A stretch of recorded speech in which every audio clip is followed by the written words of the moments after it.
We're in 2 Kings 5. As you notice, Bert's he found a thing where we can have a breakdown you can take home too. But we're still talking about Elijah, who was trained by Elijah. Now Naomi, commander of the army of the king of Syria, was a great honorable man in the eyes of the master. Because of him, the Lord had given victory to Syria. He was also a mighty man of valor, but a leper. So here he is.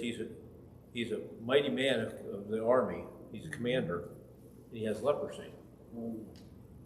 If you understand what leprosy is, it's a skin disease. And it's still today, it's a bacterial disease. And if you get it, you have to go on heavy antibiotics, but it don't reverse it. It gets rid of it, but you still have like the scars and stuff from it. So it's still a disease out there. But then in verse 2 it says, and the Syrians had gone out of the radius and had brought back a captive, a young girl from the land of Israel. She waited on Naomi's wife. And she said to her mistress, if only my master were with the prophet who is in Samaria, for he would heal him of his leprosy. And Naomi went in and told his master, saying, thus and thus said the girl who is from the land of Israel. So here she is. They're in Syria. And this little girl got raided, and she was from Israel. Now she still remembers what she's been taught, doesn't she? Because she says to her mistress, she says, I know a prophet who is a Samaritan, and he can heal the leprosy. Now somebody's had to taught her that, didn't they? And she still remembers what God can do, don't she? And this is just a young girl. Just think what we can do if we train our kids up right. It shows us here. And then in verse 5 it says, then the king of Syria said, go now, and I will send a letter to the king of Israel. So he departed and took with him 10 talents of silver, 6,000 shekels of gold, and 10 changes of clothes. Then he brought the letter to the king of Israel, which he said, now be advised when this letter came to you, that I have sent Naomi, my servant, to you, and that you may heal him of his leprosy. And it happened when the king of Israel read the letter, that he tore his clothes and said, am I God to kill and make alive? That this man sends a man to me to heal him of this leprosy. Therefore, please consider and see how he seeks a quarrel with me. So what's this king think right away? Here he is. They send him gifts, silver and gold and clothes. And he's like, I can't heal this guy. What's he doing, trying to start war with us? Why is he sending them here? You know, it's scaring this king to death. He's considering, he's trying to start a fight. Because this little girl sent him there. Verse 8, so it was when Elijah, the man of God, heard the king of Israel, he tore his clothes, and he sent to the king, saying, why have you torn your clothes? Please let him come to me, and he shall know that there is a prophet in Israel. Then Naomi went with his horses and chariots, and he stood at the door of Elijah's house. And Elijah sent a messenger to him, saying, go and wash in the Jordan 7 times, and your flesh shall be restored to you, and you shall be cleansed.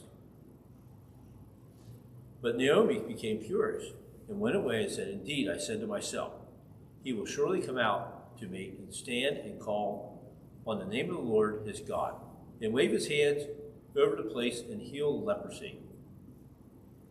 So here's Elijah. Naomi goes out to his house, and He doesn't even take the time to go out to him. He sent one of his servants to tell him. He sent a messenger. And Naomi gets really mad because he's thinking, I'm an important man. He should be coming out, greeting me, standing over me, raising his hands, and healing me of this leprosy. He doesn't do that, does he? He tells him, go wash yourself in the Jordan 7 times. So he's supposed to go wash himself in the Jordan 7 times. And then it says in verse 12, are not Abraham and Parapha, the river of Damascus, be better than all the water in Israel? Could I not wash in them and be cleansed? So he turned away and went in rage. So here he is, he's sitting there. I can go to cleaner waters in my own place I live and dunk myself 7 times in the river. Why is he sending me to the Jordan of all the places? He's getting mad, isn't he? He's going, I could do this right at home. I didn't have to come all this way. And in verse 13, and he said, the servant came near and spoke to him and said, my father, if the prophet had told you to do something great, would you not have done it? How much more then, when he says to you, wash and be clean? So here he is. Who tells him again? His servants talked to him, didn't he? And they're saying, this is something easy for you to do. Just go do it. How many times in our life don't we do that? We're told to do something, it's real simple, and we make a big deal out of it. It's just, you got to do it. And this is what he's telling them. The servant says, just go do it. And in verse 14 he said, so he went down and dipped 7 times in the Jordan, according to the saying of the man of God, and his flesh was restored like the flesh of a little child. And he was clean. And he returned to the man of God, he and all the aides, and came and stood before him, and he said, indeed, now I know that there is no God on earth except in Israel. Now, therefore, please take a gift from your servant. So here he finally listens, goes down and just dunks himself 7 times, and his flesh comes back like a baby. You know how soft a baby's skin is? It's really soft. All of a sudden, his skin's the same way after having this leprosy. He's completely clean. It's gone. You know, there's only other times that leprosy was cured in the Bible. Who was it cured by?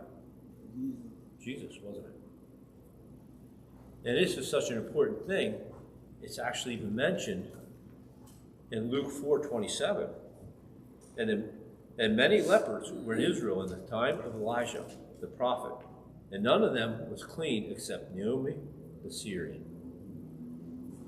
You know, this is the only time he's even mentioned in the Old Testament, Elijah. He's never mentioned any other time. This is the only miracle he's mentioned for in the New Testament.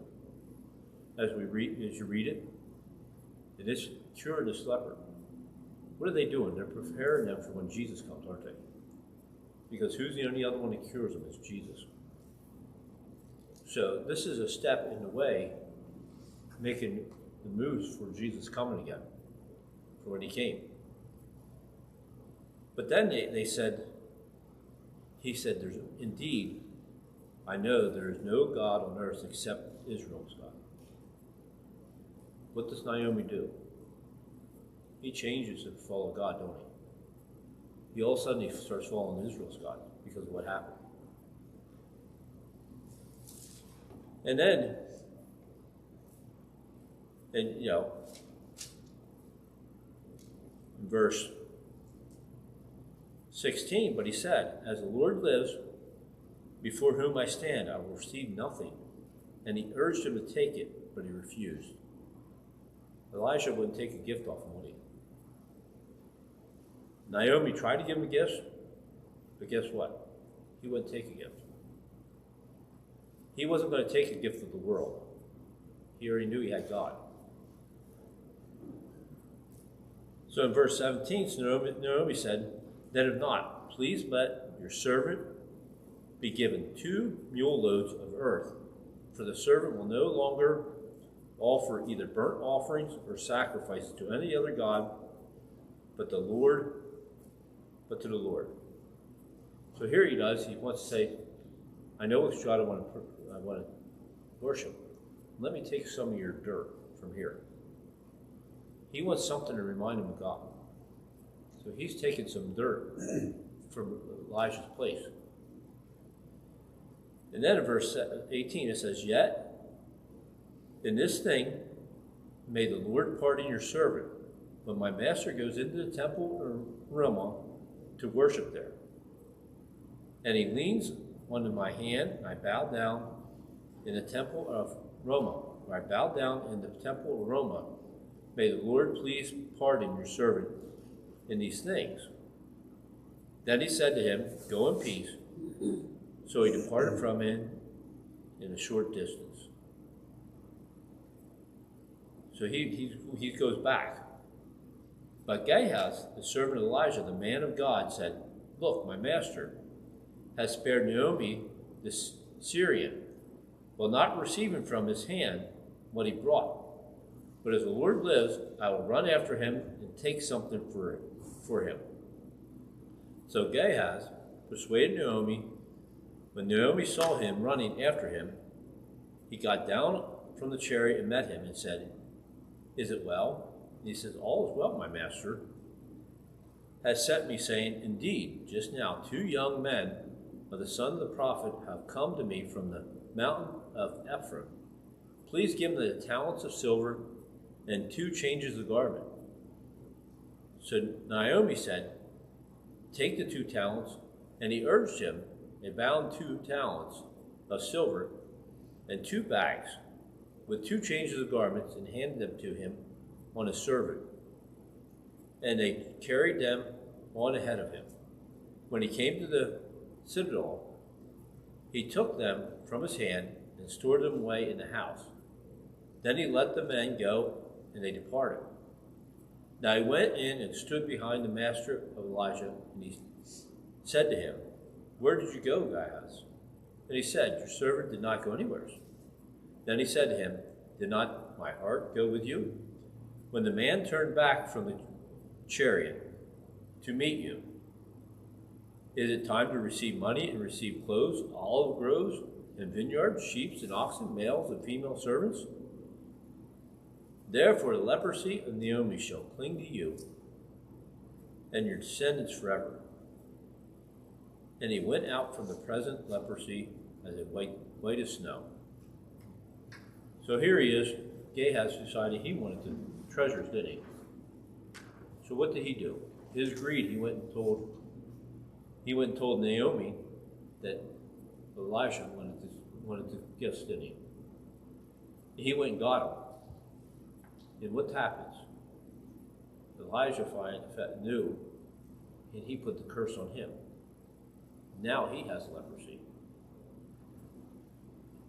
You know, God, we know, is powerful. And this shows you the integrity of ministry. Because we're told nobody will perform miracles in God's name and expect money for it. Doesn't that happen a lot today? Isn't there people who say, I'll cure you for a certain amount of money? That's not of God, is it? He don't expect that. And if you do wrong, there's always divine consequences, isn't there? You're going to pay the price.